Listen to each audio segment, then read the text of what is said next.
Sweden, the land of the lowest smoking rates by far in all of Europe. So low that this year, in 2023, it is set to become, according to official criteria, smoke-free. It's a goal that the EU has asked its member states to achieve by 2040. Most are on track to miss this target, but Sweden will smash it by a staggering 17 years. The country's smoking rate just 15 years ago was more than 150% higher than it is today. The Swedes have shown us the way to be safer and healthier, just like they did when they not only invented the 3-point seatbelt, but donated it to every car manufacturer in the world for free.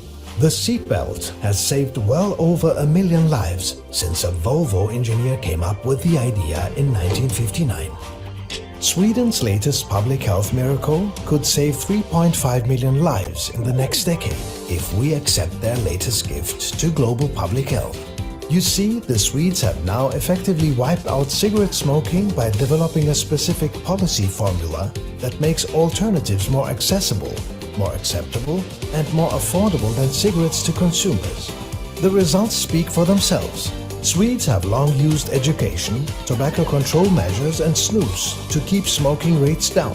But the introduction of modern tobacco-free alternatives, vaping in 2015, and next-generation nicotine pouches, which followed in 2018, turbocharged the smoking decline. In the last decade, smoking rates in Sweden have fallen by an astonishing 55%. The rest of the EU's smoking rates are, on average, 5 times higher than Sweden's, because they have a less supportive policy approach to cigarette alternatives. Compared to the rest of the European Union, Sweden has 44% fewer tobacco-related deaths, a cancer rate that is 41% lower, and 38% fewer deaths attributable to any cancer. If every other country in the EU followed Sweden's example, up to 3.5 million European early deaths would be prevented in just 1 decade. World-renowned public health experts agree.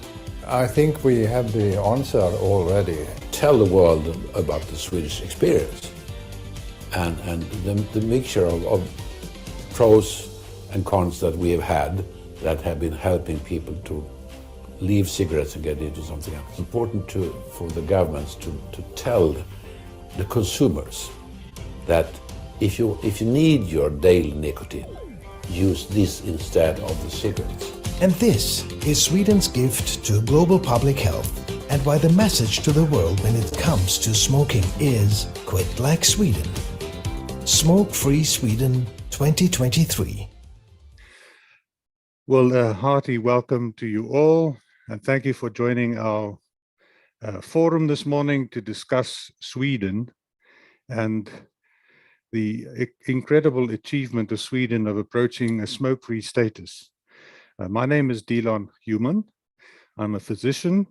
I'm a long-time tobacco control advocate, and in the privileged position to be colleagues and friends with 3 of the giants in tobacco control over the last decades. And Professor Marewa Glover will be joining us online. I'll just quickly go through our program. We have a large online group attending this forum. So we have a video and some slides that we just want to show to provide the context for our meeting today. And then our panel discussion with Karl, Konstantinos, Anders, and Marewa will unpack what's actually happening in Sweden, which in many ways is like the best kept secret in public health. So that's why we want the forum, is to make sure that the rest of the world understands what Sweden is busy achieving. I just want to introduce you to our panel. Firstly, Anders Milton, who's a physician with extensive experience in tobacco control, and he's a social leader in Sweden, it's fair to say. He's led on public health matters, social matters in Sweden over many decades, and thank you so much, Anders, for joining us. Professor Karl Fagerström, our Swedish giant in oral nicotine especially. Many consider him to be the father of oral nicotine pouches, a researcher over many decades. and we are grateful that he is willing to share his experience and expertise. Then we have Dr. Marewa Glover, who is calling in from New Zealand. She's also been a giant in tobacco control, and especially in making tobacco control accessible to the minority groups and specifically the indigenous groups in New Zealand. So we will have Marewa online, and then we have Dr. Konstantinos Farsalinos, very well known in tobacco harm reduction, a cardiologist, the most cited researcher in tobacco harm reduction, and an expert in nicotine itself. So Konstantinos, thank you so much for coming all the way from sunny Greece to sunny Sweden to share your to share your experience with us. So just to give you the context of why we are here and why you have received this report on smoke-free Sweden, and this is just the first part of an analysis of what's happened in Sweden, is number one, Sweden, Sweden is becoming smoke-free. Now, in global health, we've used the raw definition of 5% smoking prevalences going smoke-free. And Sweden is one of the first countries to actually achieve that. We see that as a huge public health achievement, and in a way, it's like a gift to the world, very much like the COVID pandemic that we've just gone through, where the vaccines were also seen as a gift. And today is to start unpacking the learnings from becoming smoke-free in Sweden. This graph summarizes basically what's happening between the EU and Sweden. Most EU countries have targeted 2040 as their goal to go tobacco-free or smoke-free. And you'll see that Sweden has, in many ways, already achieved that this year, which is 17 years in advance of the others. If you also look at the smoke-free trend in Sweden, where it's now at 5.6% of the adult population smoking, whereas in the rest of the EU, the average smoking prevalence is still 23%, still a quarter of population smoking. So one has to ask the question, how did the Swedes do it? And why is this not being shouted from the mouth, the whole hilltops, that this is a fantastic public health achievement? In most EU countries, you'll find that at least 1 in 3 people are still smoking cigarettes. So it's the most damaging, the most risky delivery system of nicotine. So what have the benefits that have been derived from the Swedish tobacco control model? At least every year, 3 to 3.4 thousand lives are saved because there's a prevention and control of combustible tobacco-related disease. And we know that those who smoke cigarettes, 1 out of 2 smokers of cigarettes will eventually die because of tobacco-related disease. So if the EU had followed Sweden's example, we would have had so many lives saved. By some researchers in Sweden and abroad, at least 2.84 million lives could have been saved if the Swedish model had been followed. You would also see that compared to the rest of the EU, there are so many less, 44% fewer tobacco-related deaths, especially cancers. If you look at the cancers, that really tells a story. 41% lower cancer rates, and you have 38% less deaths by cancer. All of these slides will be made available on a website. We started a website so that this is completely open source, and its intent is to start the debate, get the conversation going on Sweden. If you also look at the number of smokers between the EU and Sweden, it's quite clear that there is a huge decrease in the number of cigarette smokers in Sweden. And then if you look at the type of delivery systems, the smoke-free delivery systems that have been used in Sweden, where in the early days it was mostly snus, you'll see that over the last 10 years, vaping products and oral nicotine pouches without tobacco have been used by Sweden to go smoke-free. So how can we help other countries to quit like Sweden. Two main messages is number one, education. See what's worked here and see if it can be replicated elsewhere. And always in complementing and in addition to standard tobacco control measures. I think Sweden has been a signatory to the Framework Convention on Tobacco Control, and it's been an excellent exponent of this. And we would push both of them to show how Sweden has gone smoke-free. One last point on the products that have been made available in Sweden. It's too easy to say what it was all about snus in the early days of the Swedish tobacco control model. But in fact, what Sweden did was they embraced harm reduction as part of tobacco control, and they made available, accessible, and affordable those non-combustible or smoke-free products so that adult smokers of cigarettes could switch.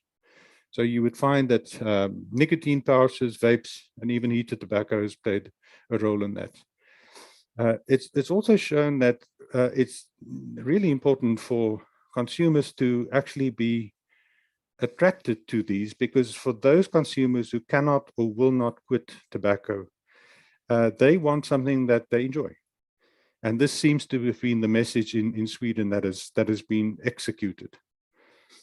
So even in terms of the taxation, you will find that the Swedish government have adopted the risk continuum of these products. So the most harmful products are taxed more, the least harmful are taxed less. And that has helped the consumer to make the transition. And I want to repeat again, it's for those consumers who cannot or will not quit. That's always been the gold standard, and that will remain the gold standard in tobacco control. But for those consumers who cannot quit. Wrapping up before we ask our panel for their insights is, so the smoke-free society in Sweden, how did that come about? Number one, consumers were given a choice, and the policymakers actually allowed for the transition from combustible smoked cigarettes to smoke-free products. There was some form of education of the difference. It made possible for consumers to have acceptable, accessible, and affordable products that they could switch to. And it's something that we dare other countries to emulate, that which is based on sound evidence. And the Swedish experience is something that can help other countries. And we would hope that they would look at Sweden's public policy. They would look at the fundamental differentiation between smoke-free and smoked, the access to these smoke-free products, and the educational resources that have been made available. And that's been the Swedish way, is becoming smoke-free with less harmful alternatives. With that, we will now move to our panel discussion. And I would ask Jessica Perkins, co-moderator, to start off with the questions. I'll start with Anders. Hi, Anders. It's really great to have you here with us today. So as a physician and social leader in Sweden, what would you regard as the key regulatory intervention Sweden has used to achieve a smoke-free status? I'm not sure if I should give the government the right to decide this, because I think it's basically the consumers. I'm more than the government as such. I mean, the public health agencies in Sweden are all following the World Health Organization line. Anything with tobacco is wrong, because snus creates a dependency, and dependencies are wrong. Now, for the ones of us that do not want people to die prematurely, as smokers do, as Delon said, we want people to switch from something which will kill them to something which they can live with. In Sweden, we have snus, and they can live with that. And they can live till old age, and they won't get cancer. And as we have shown in a number of brochures, and I think that you cited from that, Delon, it doesn't cause cancer. You know, it might not be, you might not want to kiss somebody with snus, but it doesn't cause cancer, and you can live with it. So I think people have chosen they've found a way which we have in Sweden that you don't have in other European Union countries, and they have opted for that rather than smoking. So I think it's simple as that. If you give people the choice. Karl, if I could ask you, you've been part of this journey for many decades, and especially in the early days, it was perhaps quite a challenge to persuade policymakers to understand the role of the smoke-free product vis-a-vis cigarettes. As a researcher and as a tobacco control leader, how did you do it? How did Sweden do it? Yes. I think I would like to start as far back as saying that Sweden was not part of any of the two world wars, which meant that smoking among men never went up as high in Sweden as in the countries that went to war and where cigarettes were freely and widely distributed.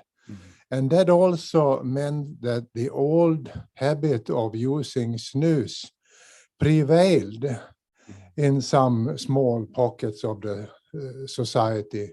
It was usually among farmers, miners, loggers.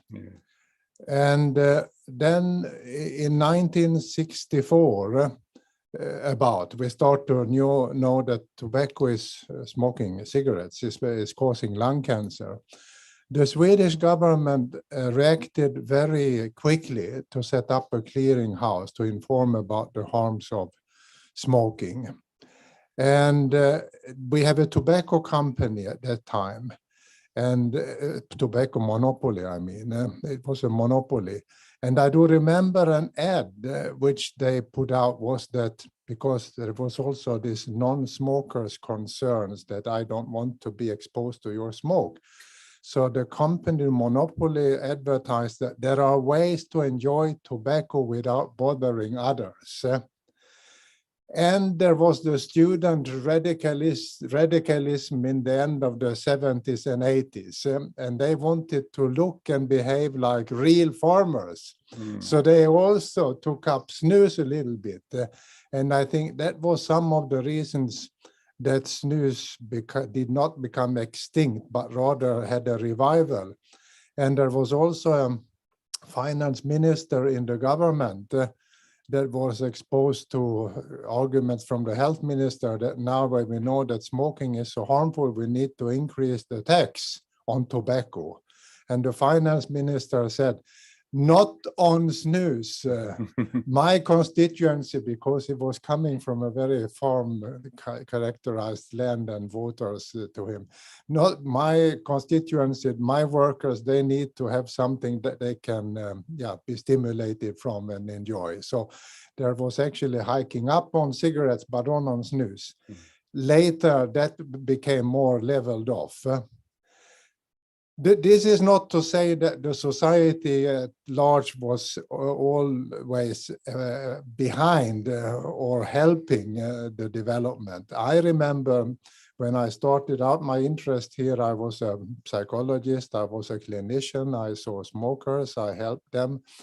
And of course, the majority you couldn't help. And with one patient particularly, they tried everything in and out. I wrote a letter to the Director General of the Public Health Institute. In such a case, could I recommend snus as a harm reduction? The answer I got back was, under no circumstances could you do that. So I think there is a bit of a story, and there is actually a little bit more to that also. Sweden is the nicotine country in the world, and by that I mean nicotine replacement was also invented in Sweden. Still, most of the nicotine replacement in the world is manufactured in Sweden. Nicotine pouches, the last ones, were developed in Sweden. And when snus was becoming normal, the cans being on the tables, etc., we should also know that Sweden had the highest penetration of nicotine replacement products, particularly the gum. So there were gum blisters and snus cans on the table, and that was kind of normal. and cigarette became less normal. So that was thanks what I had. Thank you. Yeah. Marewa? So Marewa's next. Welcome, Marewa. Hi, Marewa. Really great to see you again. So you have been a champion for harm reduction in New Zealand, and you especially deserve credit for your efforts to include Indigenous people and minority groups in public health. Some would say that to exclude adult smokers from smoke-free alternatives, if they cannot or will not quit smoking, actually amounts to discrimination. What can be learned from the Swedish example, and how can it be used in other parts of the world? Thank you for having me as part of your important panel. And what I was starting to say was that we did want to quit like Sweden, and we did try. My mentor, Dr. Murray Logerson, lobbied for the acceptance of snus here, for it to be imported for sale. And then he started End Smoking NZ, and I joined that and became the chair and was chair for many years. We lobbied for that, and there was this belief in New Zealand that Swedish snus was illegal. And it wasn't until much later, when the heated tobacco products were introduced and that was taken to court, that we found out that a district court here at least said, no, the law only is specific to products that can be chewed. So chewing tobacco was illegal, but you don't chew snus. So it seemed that snus actually could have been imported and sold here legally for all that time that we'd lobbied for it.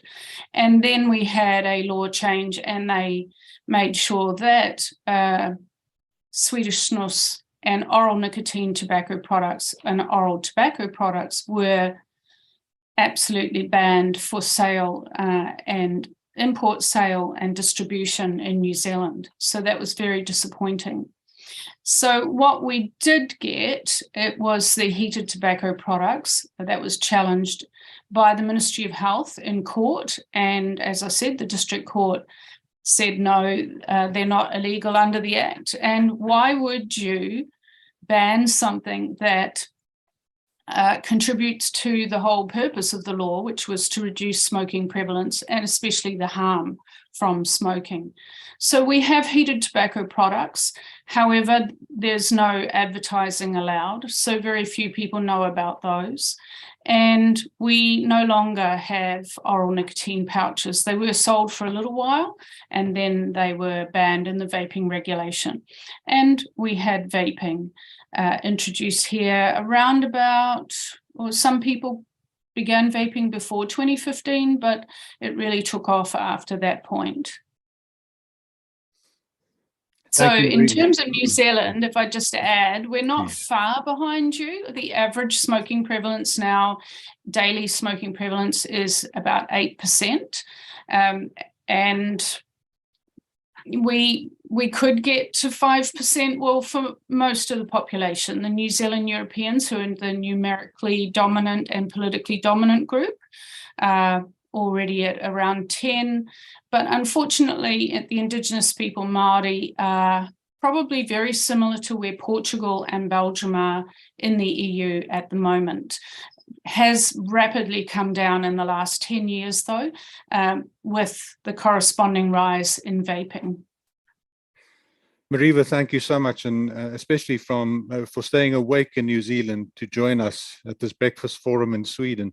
If we'll ask Konstantinos for his opening remarks, and then we'll have a panel discussion, if you wouldn't mind to stay on so that we could ask you some questions. Just one word on what Marewa has just said. It is heartening to see that there is a race going on to go smoke-free. And Sweden is leading that race, but New Zealand is not far behind. And to find out exactly what they have done with tobacco control and its new ways, its new harm reduction strategies to actually make true what the Framework Convention on Tobacco Control envisioned. It's also now a good moment to ask Konstantinos for his opening remarks. As I've mentioned, Konstantinos is remarkable in the sense that he was a smoker himself, And he's gone through the personal journey of trying to quit and then transitioning to combustion-free or smoke-free alternatives. And then he became a prodigious researcher. I think that his output was second to none, especially in the early years of the tobacco harm reduction revolution. So we pay respect to you, Konstantinos. And as you are here in Sweden, we'd like to hear what your insights are on Sweden. And then we'll have an open panel discussion with your questions. Thank you, Delon. To be honest, I've literally tried everything before knowing and being informed about harm reduction products. Everything succeeded, but you understand that it succeeded for a very short period of time because I always relapsed. And that is one of the biggest problems with smoking cessation, the relapse rate, which is huge, especially in the first few months of an effort to quit. And what matters is the long-term smoking abstinence, not quitting for a couple of months, 3 months, 5 months, and then relapsing back and starting all over again. So to someone with no particular, involvement in this field, it's not really hard and it's not very scientific. You don't need a lot of scientific knowledge to understand the big difference between smoking and all other harm reduction products. Of course, there is a risk continuum, as we say, between products, but we all understand and we know it for decades that smoking kills people because you are combusting, you are burning organic matter, and it wouldn't matter if it's tobacco or something else. The problem with smoking is that you are combusting something at 800 degrees Celsius when a smoker takes a puff, and you understand what kind of chemicals are being created through this combustion process. So it's quite reasonable to understand that if you avoid combustion, then you are avoiding the vast majority of these harmful chemicals. And I will agree with both Anders and Karl that what happened in Sweden was mainly consumer-driven, probably because there was a tradition here. And it was consumer-driven to reduce not nicotine use, but smoking. And this is something we need to understand. I don't know if the slide that I prepared is available and we can show it, because it is important that while we are discussing about the smoking rates that have gone so down in Sweden, that Sweden is now becoming free. That's on. This is not the case when you look at nicotine use. And these are data from the Eurobarometer 2020 survey, which is performed by the European Commission every couple of years. And at that time, the smoking rate in Sweden was very, very low compared to the rest of the European Union. So it's 6.4% in 2020 versus 23.5% in the rest of the European Union. But when you look at nicotine intake, Sweden is not different from the rest of the European Union. It's almost identical. So they managed to be smoke-free by substituting for cigarettes, using other products, other nicotine-containing products instead of cigarettes. They did not eliminate nicotine use. Is that important? Well, if you look at the death rates from cardiovascular disease, from lung cancer, from cancer in other organs, it's so low that it is perfectly clear that what matters is the left side of the bar chart, not the right side of the bar chart. Because if smoking and nicotine were equivalent, then you would have similar rates of smoking-related disease and death. But no, this is not happening. So I think this is a key message in order to understand that our enemy is smoking. It's not necessarily nicotine. Of course, we're not advocating nicotine use to anyone, but who is the enemy? The enemy is smoking. The enemy is using combustible tobacco products, whether it's cigarettes, cigars, pipe, whatever else you combust tobacco. This is the enemy. And the Swedish consumers have managed to realize and understand the difference. So they have maintained basically nicotine intake at quite a high level, similar to the rest of Europe, but they're not taking nicotine through smoking. And this is the big difference between Sweden and the rest of the European Union, where the vast majority of nicotine intake is through smoking. And I think that this is the message we can say, yes, ideally you should quit everything, don't use anything, but look at this case study of Sweden, a country which has not eliminated nicotine use, it has eliminated smoking, and that's a public health benefit for the population. Fantastic. I think this slide, if you could just, this will also be made available, but the fact that Konstantinos has pointed out that the total nicotine intake in Sweden is not dissimilar to the total nicotine intake in other EU countries. It's the delivery system that changed, and that has been allowed to be, the smoke or combustible cigarette has been allowed to be supplanted, replaced by smoke-free products. And that's a key message. If I may ask for Marewa to come back on. So we'll start with our panel discussion now. And Anders, if I could start with a Swedish question to you first. So the rest of the world know the Swedes as humble, very slow to do a victory lap, but very much, if you look at no, I mean, most of us live in parts of the world where we have IKEA and we've built IKEA furniture, and Ingvar Kamprad probably democratized furniture in the rest of the world. It's a Swedish invention. Seatbelts and Volvo, the same story.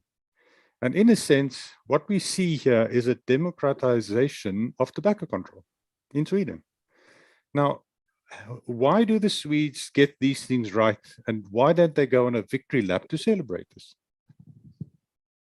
Well, and I think the reason is that the public health agencies are following the World Health Organization rules, as it were. Anything related to tobacco consumption or consumption of nicotine is bad, regardless if it kills you or doesn't kill you. I mean, that's the official standpoint of the activist. What is the difference between those activists and myself? Well, the reason is that I don't want people to die prematurely. If we can save them, I think we should. There are 1 billion smokers in the world. 500 million of them will die due to smoking. And if we can help them by getting nicotine in a safer way, I think we should. I mean, I think that's my duty as a doctor, to help people. And I think that in Sweden, we are in a position where the people really have chosen. I mean, it's not as much authorities. Authorities have accepted it.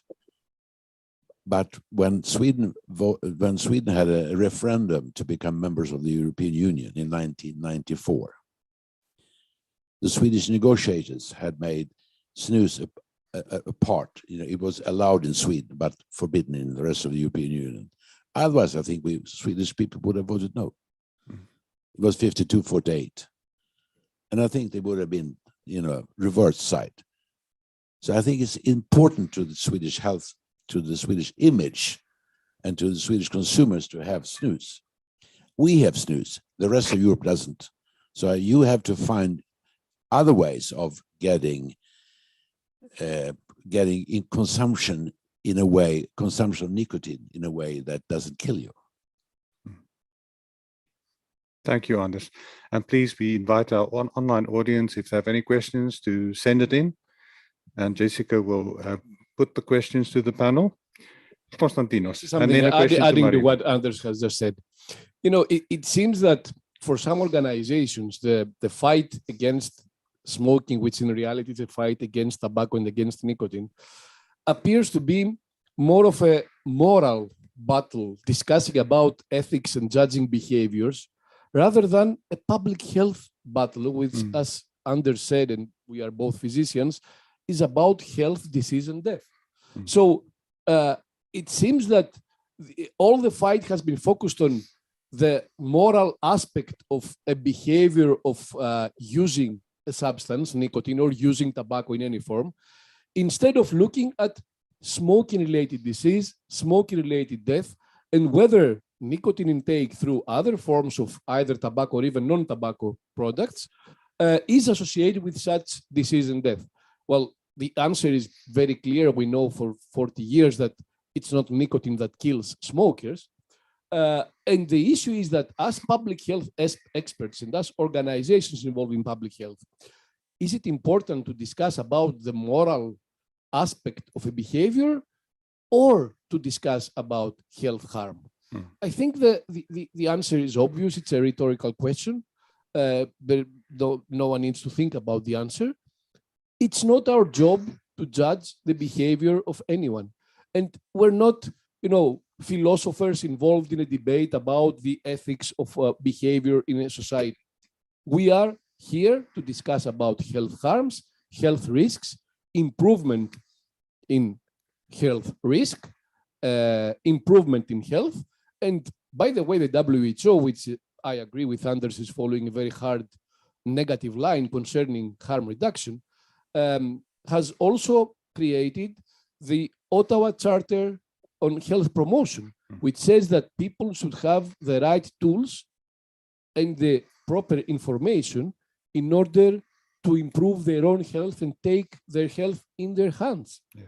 And they are not allowed to do that because they are constantly being influenced by a communication bombardment concerning the ethics of using nicotine, the ethics and the moral aspects of using any tobacco product without discussing the harms, and especially the relative harms, because we are addressing this information to people who already smoke, which means that they are already being using the most lethal form of nicotine intake. Konstantinos, that's an excellent segue into asking Marewa, who's been so instrumental in helping to empower consumers. So Marewa, you heard both Anders and Karl mentioning that consumers led the drive in Sweden to make available to them the information and eventually the smoke-free products that helped Sweden to come to this point where they are almost smoke-free. You've tried to do exactly the same in New Zealand. Are there any lessons in consumer empowerment that you can identify for other countries, both in Sweden and New Zealand, and what can other countries do to actually get the consumer voice heard, please? Thank you. It's definitely consumers have played an important role, as have some harm reduction advocates who are academics, researchers, and we have had some people on the inside of the Ministry of Health who listen to the research, listen to consumers, and listen to the harm reduction advocates who are also academics and researchers, and they weighed it up. And some of them, not all, and they changed jobs a lot, but the ones that focused, as Konstantinos was saying, on reducing the disease and the deaths, they could not ban this. It was clear that the consumers wanted to move to this. They were moving in large numbers, and then the evidence has just continued to come out, backing up the early adopters who took up vaping, and also those academics and researchers who looked at all of this, the research, the basic science, all of us here and others who said, yep, this could do it. And to be fair, we were late to the table. Consumers picked up vaping, consumers innovated and improve the product, and they began to set up vape shops. They began to set themselves up as manufacturers. It really was a groundswell, consumer-driven innovation, starting with Honlik, but then people who smoked all around the world got into the vaping industry. It wasn't the tobacco companies. They were even later than some of us academics and researchers who listened to the consumers and who sat for hours listening to them, listening to their stories, listening to them tell us about their health has improved, that they can hike again, they can go hiking. So it was all of us working together, talking together, and strategizing together. So I think that's a very important lesson. Thank you, Marewa. I especially enjoyed your point on the individual health benefits. Too often in tobacco control, the individual health benefits are underestimated. So an individual smoker who decides to either switch to a smoke-free or to quit, and the immediate health benefit to that individual, that's mostly underplayed. And it would be good if population health and individual health both recognized the harm reduction and harm reversal that could happen at an individual health level. Anders, and then I have a question for Karl, please. May I just say that I think it's important that the health authorities tell people the truth. Yeah. I mean, we should tell people what really matters. I think the British are a good example of that. I mean, of telling. If people come to the doctor and they cannot stop smoking with the help that the medical profession can give, then they are told to, it's better that if you use e-cigarettes. Not that e-cigarettes are without danger, but they are much less dangerous than smoking cigarettes. I would like, in Sweden, the authorities to say to people that if you cannot stop smoking with the help that healthcare can give you, try something else. Try something which we have in Sweden, snus. And tell people the real story. Because today, I mean, even if you talk in this country, if you ask people, average, if you ask them what the health risks with snus contra cigarettes, I mean, 50% do not know the difference, really. I mean, in this country. So, I mean, with all respect, I mean, it's very important that the authorities tells things as it is. Thank you, Anders. Karl, just moving on to your statement that you made earlier, that Sweden is in many ways, the nicotine capital of the world. Like the US has Silicon Valley, Sweden has a nicotine valley, and that this was the origin for most of the nicotine replacement therapies. So a very important question is, if the Swedish model is not pursued, what is the alternative? And most of us have been in tobacco control for many years. And the official WHO policy is to encourage all of their member states, their individual health practitioners, to get their adult smokers to quit. And they quit by using nicotine replacement therapy, psychosocial therapy or psychosocial support. And you basically want smokers just to quit. And in many cases, we say you either quit or you die. And it seems like such a wonderful opportunity is lost, that the smoke-free nicotine alternatives are not openly, as Anders has now said, openly discussed and openly propagated for those adult smokers who cannot or will not quit. So Karl, you've been here from the beginning when nicotine started. Why do you think that the proposed quitting method is not working, and why in Sweden it has worked to actually make available a range of smoke-free nicotine alternatives? When we come, then I think I need to point at two physicians from the University of Lund. They were actually the inventors of nicotine replacement. These were two lung physicians, and they were interested in studying lungs under a different atmospheric pressure.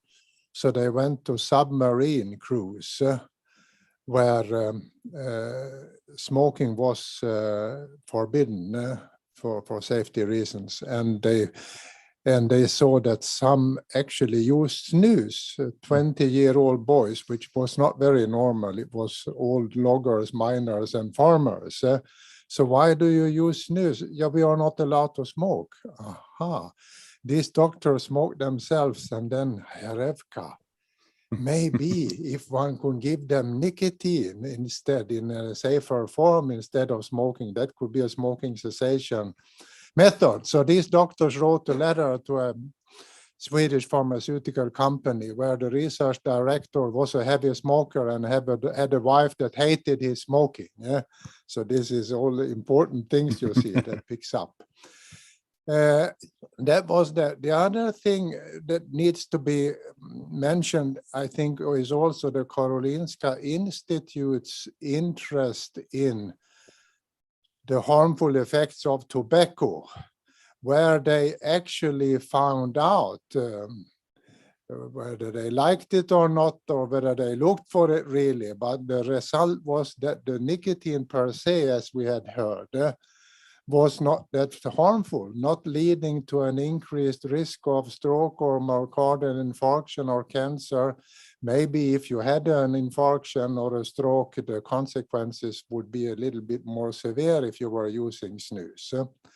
So that laid the foundation that we could understand that if we do not burn the nicotine and tobacco, there is a different ball game. What will happen here? It has been mentioned, and I wholeheartedly agree, this is a moral issue for many. It's a very moral issue. And I think many believe in a drug-free society. We don't need any tobacco at all. We don't need nicotine, of course. So there will be a fight to eradicate nicotine and tobacco. And in some time, we will have countries where they have banned all alternatives to nicotine. And we will have some countries that has been open to alternatives of nicotine. And we will be able to see not only the prevalences of smoking, but we will also be able to see what is more important than the prevalence of smoking, that is how the harms it is causing, of course. We are not usually so interested in the dependence effect producing effects of caffeine, since it isn't that harmful. So why does it really matter? So I think this moral issue will be at some time, 15, 20, 25 years in the future, it be evident where we see that the epidemiology between different countries is so huge that everyone will agree that we have to do something, and we don't live in a paradise and a completely drug-free world. Thank you for that pragmatic statement, Karl. Some questions from online and from the audience. Please, sir, just your name and then just who of the panelists you would like to address, please. Yes, my name is Frederick Linden. I'm from My Data Sweden, not-for-profit organization dealing in data rather than, so we can be anywhere. My question is, if we take this great example now of Sweden and we couple that to the implementation of ICD-11 and a healthcare protocol to really get to this problem. You, Karl, you said you couldn't prescribe snus. They wouldn't let you. But if we really take this seriously and do a systematic approach somewhere between consumer and patient, because I think this is where we meet, or the markets meet. And we need the healthcare professionals to make sure to help out in finding a good direction for any patient to, improve quality or DALI or whatever end result we're looking at. But if we take the opportunity of ICD-11 and this fact that we're so close to achieving it, do you think that's a possibility to explore? Karl and Konstantinos. This is very important, but what you need to do, and I think this should be the norm, is to have a very accurate recording of the patterns of smoking and other nicotine product use status of consumers, of patients. Usually, we're not seeing a very careful recording of these behavioral patterns among healthcare professionals. They don't pay a lot of attention to smoking, despite being the norm to write if someone is a smoker or not. Saying that, yes, I smoke, or no, I don't smoke is not enough. You need to look at the duration of smoking, the consumption of smoking, because they both play a role in smoking-related disease. We know that smoking-related disease does not happen shortly after smoking initiation, it takes years. We know that people who quit smoking still have a much higher risk of smoking-related disease for a long period of time, from 5-10 years for cardiovascular disease and up to 15 years for cancer. So unless we have a very accurate recording of current and past smoking and nicotine use status, it's going to be very difficult to exploit this data and have meaningful results. So I always advise people that they should record all patterns of nicotine use in the most accurate way, including frequency of consumption and amount of consumption, of course, meaning duration, number of cigarettes or other products. So this is very important, especially for data analytics companies. That's crucial because it's not as simple as recording, are you a smoker? Yes, no. That's not enough. Karl, if you wanted to add to that, and if as you take the microphone, just for our audience, the ICD-10 is the International Classification of Disease. 11. International Classification of Disease, and a way in which member states of the WHO use to classify the disease that are, amongst others, tobacco related, and the need to be absolutely precise. And as you know, there has been some really big mistakes made over the last couple of years. If you take the EVALI, which was a misnomer, it had nothing to do with vaping products at all, but was still in a way linked to a disease of the lung. So your point is well taken and well appreciated. Thank you. Karl, if you wanted to add. No, I'm afraid I wasn't very good in distilling the question to me there. Can you repeat it, please? So taking the opportunity that we're looking at the Swedish smoke-free, being smoke-free now, sorry. Taking the opportunity of the good stats currently and the good understanding of what we can and should not do, connecting that to the implementation, a good implementation of ICD-11, and connecting that to healthcare protocols to improve outcomes or whatever we're measuring. Should we, is ICD-11 as it's currently denominated, put out there around the area of nicotine use, is it well formulated, and should we connect that to the current? I'm not a physician, so I can say that I don't believe this is a thing in the relationship between the consumer and the physician. The smokers don't see themselves as physicians. They don't normally go to physicians for help, and also the classifications of the disorder. Of course, you have to do it for each patient. You have to, this is important data in the health record. But when it comes to change the habits of the population from smoking to something else, this is much more consumer driven and relatively independent of ICD-11 or any other classification system. Thanks. May I just say that I mean, obviously, as you know from the statistics, Sweden has the lowest incidence of lung cancer in the European Union. Apart from the fact that we use tobacco or nicotine in the same way as the rest of Europe, as Konstantinos showed. Now, we have the lowest incidence of lung cancer in Europe. Do the Swedish health authorities bring that forward? No, because that would mean that snus, as we use today, is not dangerous. Do they want to show that? No. And Anders, what about again? I mean, I think it's important to state that we should demand from the authorities that run us, that we vote for, that they tell us the truth. But does this apply to all the smoke-free products and alternatives in Sweden? Well, I mean, is there the same kind of opposition to making that known? In effect, yes. I mean, unfortunately, the health authorities, there are three, basically, with different agendas as well. They are all the same in the sense that they do not they admit, of course, the statistics. I mean, statistics. Open data. It's nothing secret. It's World Health Organization. It's European Union. It's everything. It's there. They just don't want people to notice it, because then they have to say that, well, as a matter of fact, you don't get cancer by not using cigarettes. It might not be good for you. It might not be what you like your partner to do, but it doesn't give you cancer. It doesn't shorten your life. Do they want to tell? No, they don't want to tell that. Karl, and then Konstantinos, and we have an online question for you, Marewa. There is a little bit a glimpse of a hope, maybe. We got a new government last October or so. And there has been some signs that this government looks upon the things a little different than the previous governments. But so far, we haven't seen any transfer down into the agencies yet. But there is a glimpse of hope.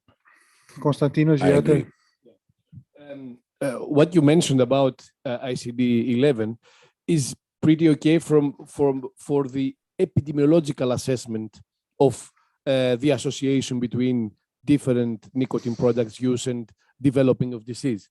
But as Karl said, to drive society into a switch from smoking to other products, they don't consider this, as a medical intervention. Switching to a lower risk nicotine product is considered by smokers a lifestyle change, not a medical treatment, not even a medical problem that needs to be treated.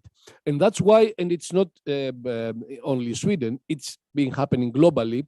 That's why smokers, are not very willing to go to a physician and be prescribed medications. That's a global phenomenon. That's happening even in countries where all the expenses are being fully subsidized by the state. For example, in the UK, you can have free access to a smoking cessation center. You can even get medications for free, but people don't want to go there because they consider smoking not a disease, as the WHO has classified it, but as a bad lifestyle choice, a bad habit, and they need to change their lifestyle, change their way of life in order to make a switch to a different product. They don't consider it a disease that needs to be treated by a physician. That's why, from an epidemiological perspective, looking at the associations between products and disease, yes, it's fine, but not as something that is going to provide motivation to the society to switch, and I mean the smoking society, unless the authorities are perfectly honest and communicate honestly all the findings instead of, admitting them, but trying to hide them at the same time. Please. So it's a general question. So somebody's asking, is the Swedish module or example available for download to act as a guideline for other countries? So for the benefit of our audience, we are going to have a few assets available. So one is a very comprehensive and concise, high quality report about Sweden and a fact sheet amongst some other assets as well, which we're going to share on tobaccoharmreduction.net, and also the Smoke Free Sweden Twitter page and website, which will make that clear on our Twitter page where you can access those assets. I'm glad you mentioned that, Jessica, because we'd like to have this as a start of a conversation. You've heard from both Karl and Anders that there's a huge public health achievement, but it's not being discussed as it should in Sweden or the EU or the rest of the world. And that's, we need to start that conversation. What have the Swedes done right to go smoke free? Marewa, please. Thank you.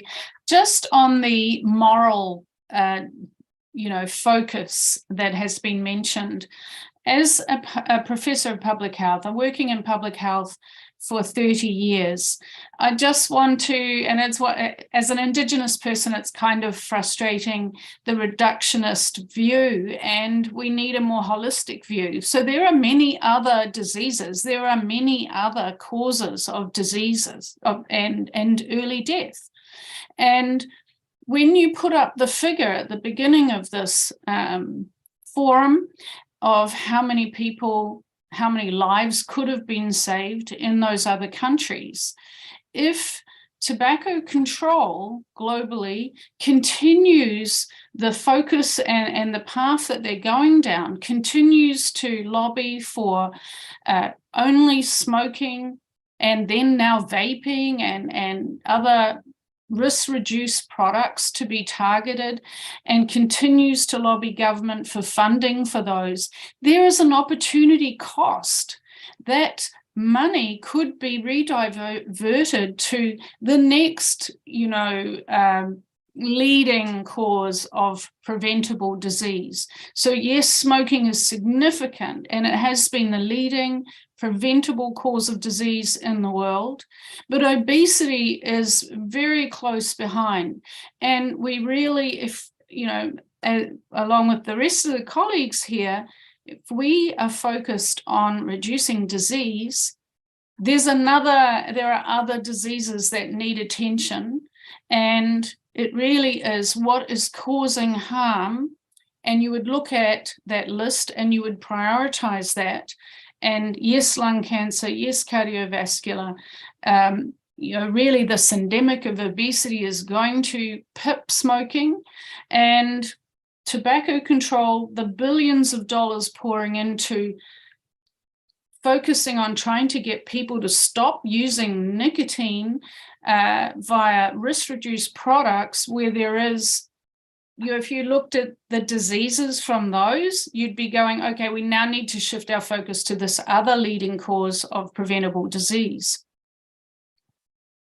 Thank you, Marewa. So Marewa has made the very valid point that non-communicable disease, which the WHO states is responsible for 63% of morbidity and mortality figures worldwide.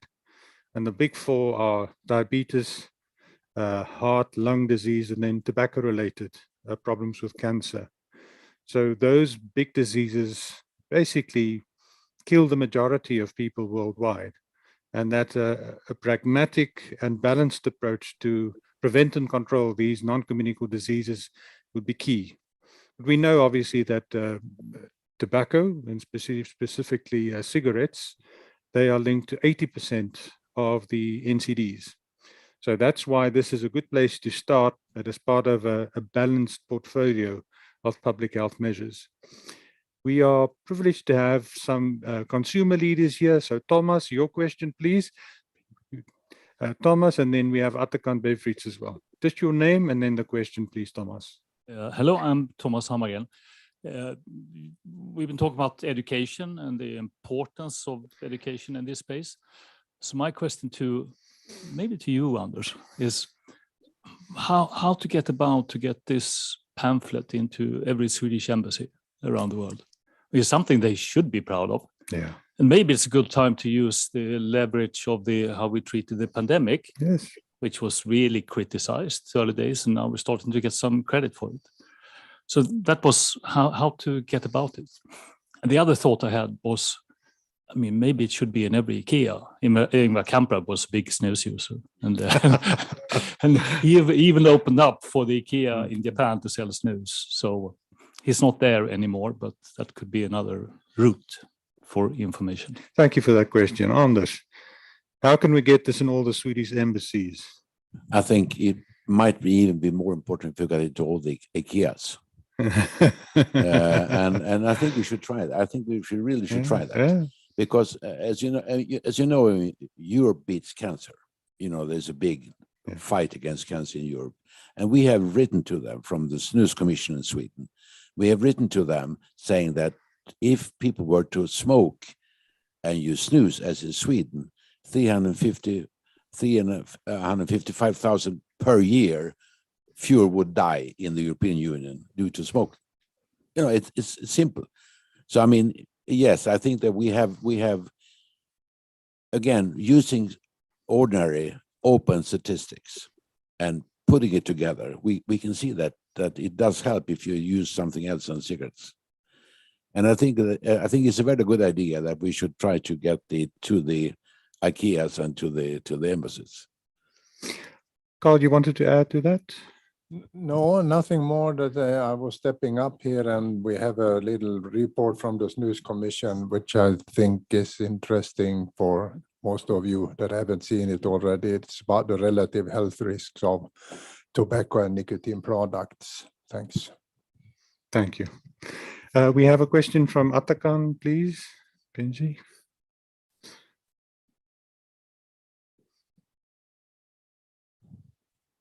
So Atakan Befferts from Swedish Civil Society. I had two, one short one and a longer one. The first one is basically in Sweden, we have larger civil societies like the Cancer Foundation, Lung Heart Foundation, but also patient organizations like Lungcancerfonden Stödet, for example, they represent stage 4 lung cancer patients, multiple myocardial infarction patients, and they refuse to even discuss the possibility of endorsing even in some cases, reduced risk products of whatever kind to their patients. And to us, that's just insane, basically. And that's a question for the Swedish panel, if they think there's something we can do about that, start in that end, because they are powerful and they are, like we are, rights holders for better products, better care, or lower, best attainable standard of mental and physical health. Do you want to include your second question as well? Too long. Okay, so this is a key question. We know that health professionals and health professional associations are key in endorsing the view to patients and consumers of what products are more harmful, what products are less harmful, especially for those consumers who cannot quit. So Anders, I'd like to hear your view. How can we get them to understand and propagate proper science and policy? I think it's an uphill battle. On the other hand, the present president of the Cancer Union in Sweden was he was Minister of Health in a government earlier on. And at that time, as a Minister of Health, he wrote to the European Union saying that snus is a good thing compared to cigarettes. Now, the question we are asking him today is, does he feel the same way today? Because in that case, the Cancer Foundation will have to change its policies. But Anders, just fair to say, so all the smoke-free category of products are available in Sweden today. So would you extend that to all the categories of smoke-free nicotine? Well, yes, I think that if you use tobacco and you leave the cigarettes and use something else, you're better off. Yeah. Much better off. And it's just that we have.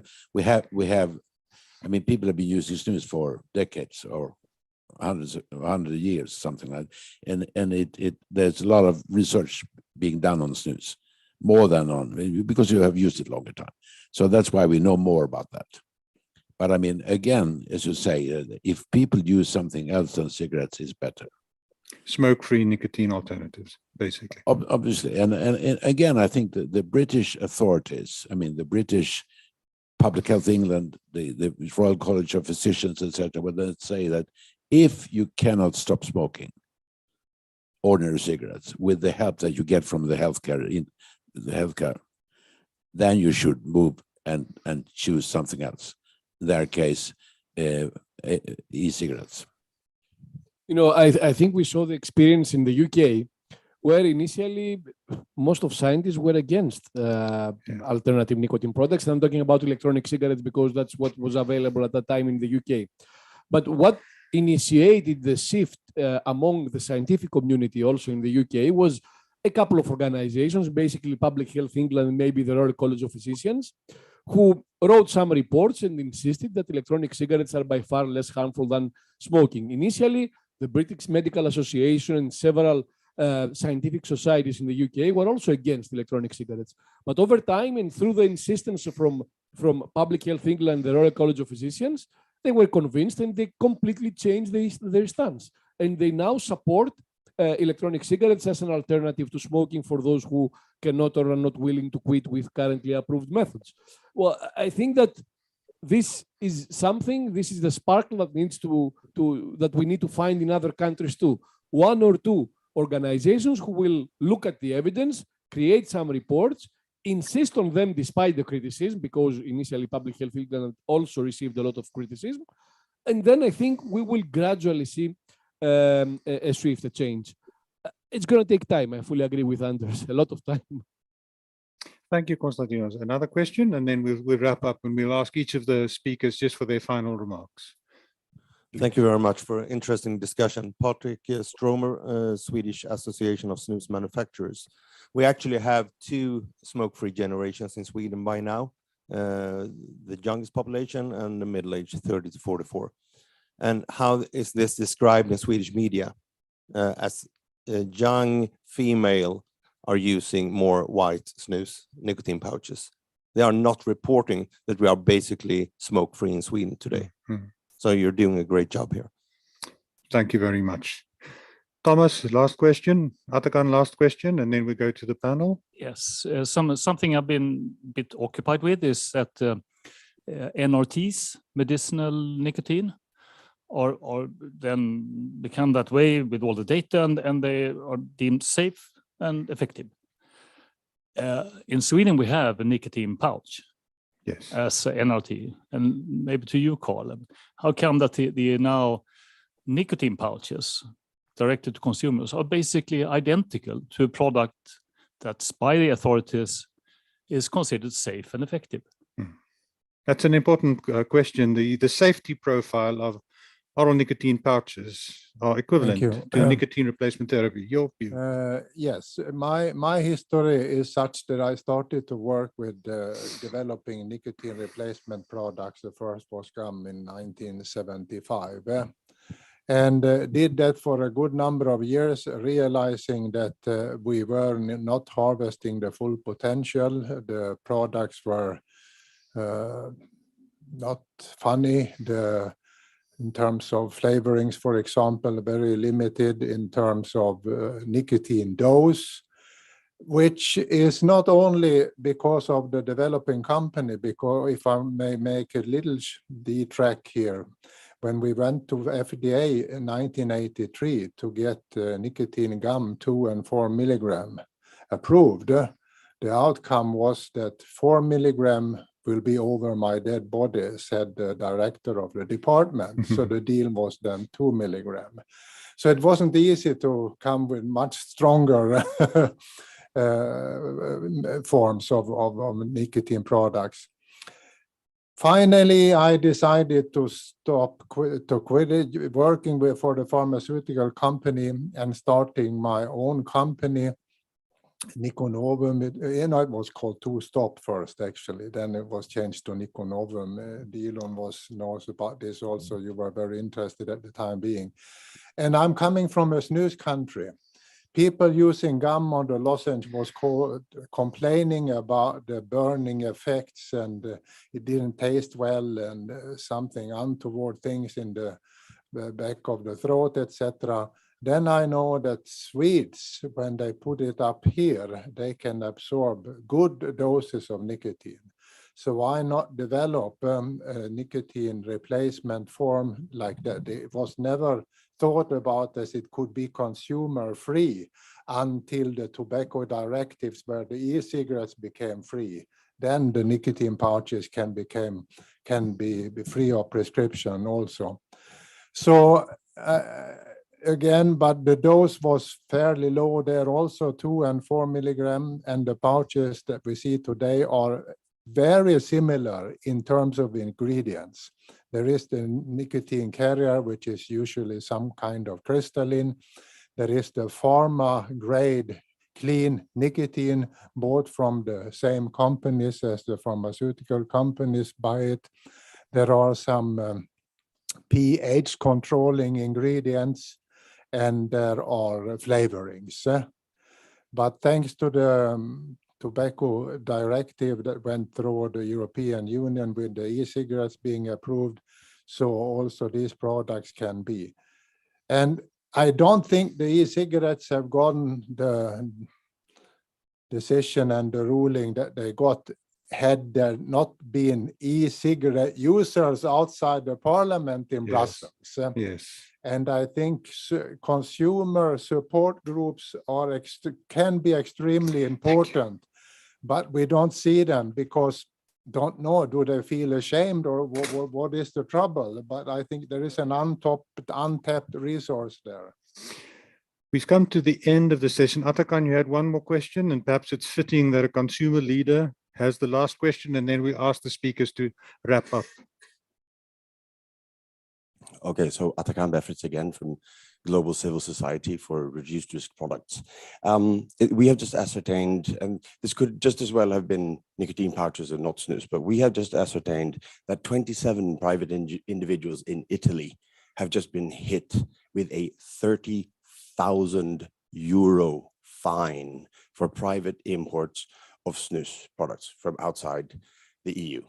So the total weight for all 27 seizures was under 7 kilograms. And that equates to 27 times 30,000 euro in fines. Okay. And people who use these products are generally, from marginalized populations or young people. That is Turkish guy, one of them who's in university, he's going to have his future trashed. Okay, Atakan, I think so. That's to the point of accessibility to smoke-free alternatives. I'd like to ask Marewa first, perhaps just to give her closing remarks now that we've gone through the Swedish model. Any last thoughts from you, please, Marewa? Well, thank you. It's been an honor to join you to talk about this, and very exciting to see that you will be reaching 5% very soon. And I hope that New Zealand won't be too far behind. I wish that marginalised groups, especially the poorest people in New Zealand and Māori, who are still, as I said, sitting around the same level as Portugal and Belgium in the EU, they will be left behind. And as with our new law, things are going to get tougher. As Atakan was saying, people are going to be harmed by the policies that are being brought in now. The neo-prohibitionist policies will do more harm. The robberies, the black market is taking off in New Zealand. We are an island in the Pacific, large country, the size of Japan, and there's a lot of illicit tobacco coming in now. The cap on nicotine in products, in the smoked tobacco products, is going to lead to some, innovative ways that consumers will find to put nicotine back in. We really don't know, because that's going to be known as, I guess, the New Zealand experiment. But I don't think it's going to be as positive as the Swedish experiment has been. So I really wish that other countries would quit like Sweden and would take your lesson on board, allow people a wider range of risk-reduced nicotine products to use, and then we would have a chance of catching up much faster. Thank you very much for having me. Thank you, Marewa. Much appreciated to be with us this late hour, your time. Konstantinos, your last remarks, please. As we've said, and I fully agree with both Anders and Karl, this has been a consumer-initiated and consumer-driven revolution, both in Sweden and in many other countries where harm reduction products have made an impact. But the big problem is, and the big issue is whether the authorities, whether it's the regulatory authorities, I mean the politicians, or the public health and scientific authorities, allow the consumers to make this consumer-initiated revolution, or create hurdles to prevent them from doing that.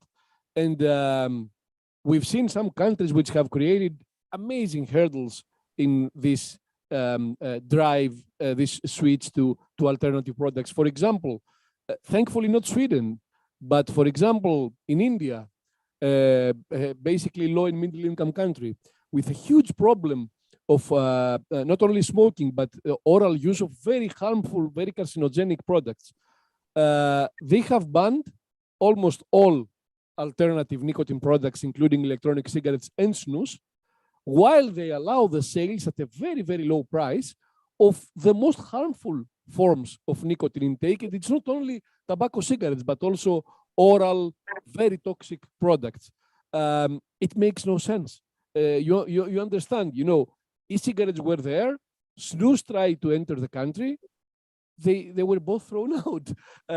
In Sweden, yes, the authorities, I agree, they don't endorse these alternative products, and they don't even want to advertise the miracle that is happening in Sweden, which is unique within the EU, becoming a smoke-free country.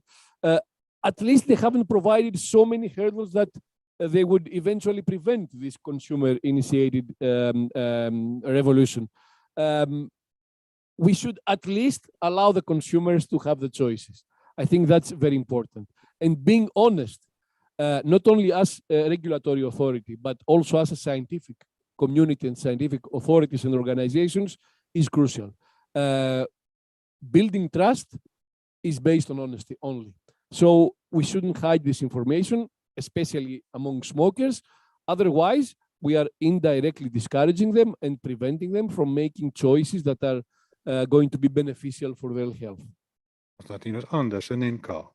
Thank you. I think that we should try to get the authorities to say this as it is. You know, be honest. To be honest with the statistics, and I think Patrick, what you're telling about the female smoking, I mean, there's basically zero now, and they're using snus instead in this country. And I think we will try to make the Swedish government and the agencies proud of what we have achieved, rather than being ashamed, as it were. And I think we should make them proud, and we should make them announce it to the world that in this country, with the help that we have from our distant policies, we have succeeded in getting smoking down to 5% level. And you should be proud of that, and we will help them. Things have been so well said, so I can't improve on silence. Earn a few seconds. Thanks. Thank you, Karl. So I'd like to thank our four speakers for their tremendous insights and applaud Sweden for almost achieving what global public health has set as the mission statement, and that's to go smoke-free by 2040. And for Sweden to have already achieved a smoking prevalence of 5.6%, I think we should all sit up, take notice, be honest with all stakeholders, especially consumers. Know that, as we've heard, bans would lead to illicit trade and unregulated use of products.